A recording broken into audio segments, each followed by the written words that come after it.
All right, Nick, let's talk about the Pittsburgh Steelers. This is a team coming to this offseason. They have made massive changes all across the roster. Whether you're talking about coaching staff, whether you're talking about quarterback, or whether you're talking about players, this is a team that's looking to make a lot of changes coming into this next season. But there's one move they've made lately that is very interesting and surprising to say the least. Let's get into this article, and I want to hear your thoughts on it on the other side. This, of course, is from SI.com. It says, Pittsburgh Steelers are showing some interest in Washington quarterback and Heisman finalist Michael Penix Jr., bringing him in for a top 30 pre-draft visit. He confirmed at his pro day, Penix is expected to be second-ish round pick, but after finishing with a 4.53 40-yard dash at his pro day and putting on a clinic with his passing skills, he could find himself rising into the first round.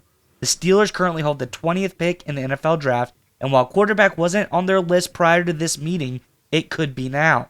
Penix appears to be the first quarterback the Steelers have shown interest in throughout the draft process, and they did not meet with any early round names at the NFL Combine. And to this point, they haven't brought in any for pre-draft visits as well.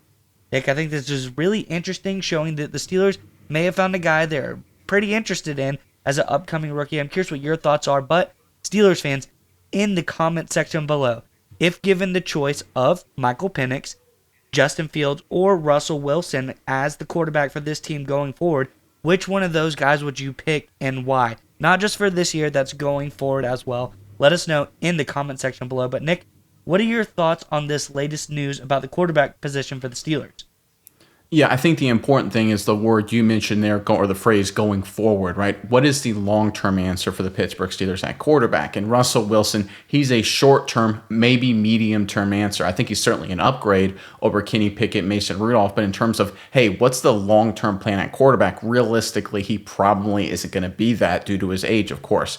You have the Justin Fields experiment, but still, we don't really know how good or bad Justin Fields will be with the Pittsburgh Steelers. He will also be a free agent very soon as well. So even if it's a guy the Steelers really like, he may not be someone they could keep around just for dollar sakes. So when you talk about the long-term answer at quarterback, that is a very serious question the Pittsburgh Steelers have to address. And I really like the fact that they're spending one of their 30 visits. Look, these things are very precious to teams. They take them very valuable on Michael Penix Jr. to try and learn more about him and try and become better at evaluating the quarterback position.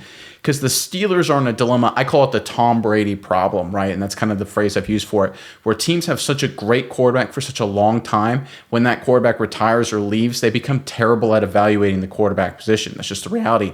You look at the Denver Broncos, Peyton Manning, right? Peyton Manning retires. Look what a disaster in terms of drafting and evaluating quarterbacks the Broncos have been. The Patriots since Brady left, right? We look at Zappy, Mac Jones. They've been a debacle as well. You look at the New Orleans Saints since Drew Brees left, right? They've been, really struggling to find their guy. The only team that seems to have it figured out is the Green Bay Packers with what they've gone through from Brett Favre to Aaron Rodgers to Jordan Love. But the reality is teams that have a great quarterback for so long, it just seems that they're not as great as evaluating quarterback talent as maybe some other programs that spend a lot of time trying to address that position. And I think the Steelers, since Ben Roethlisberger retired, have fallen into that a little bit. And like I said, it's something that happens all the time. You're used to having an all-time great. It's hard to effectively evaluate because your standards, your baseline is completely off kilter to what teams that don't have an all-time great quarterback have to go through. And I think what we've seen this offseason is we've seen from Omar Khan and from leadership in Pittsburgh, they're sitting there changing their entire paradigm. They're bringing in analytics guys, right? Fired offensive coordinator, shaking things up, making much more big-time moves, making high-value kind of moves.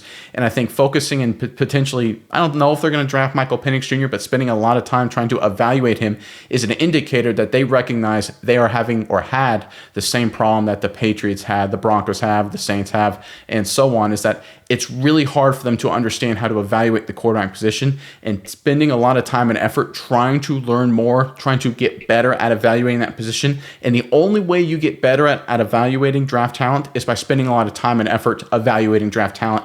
That's the reality of it. I think the fact that Steelers are spending time and effort on Penix Jr. is a great sign that this front office, as we've seen this entire offseason, recognizes that changes need to be made, new strategies need to be used, and that's exactly what they're doing here.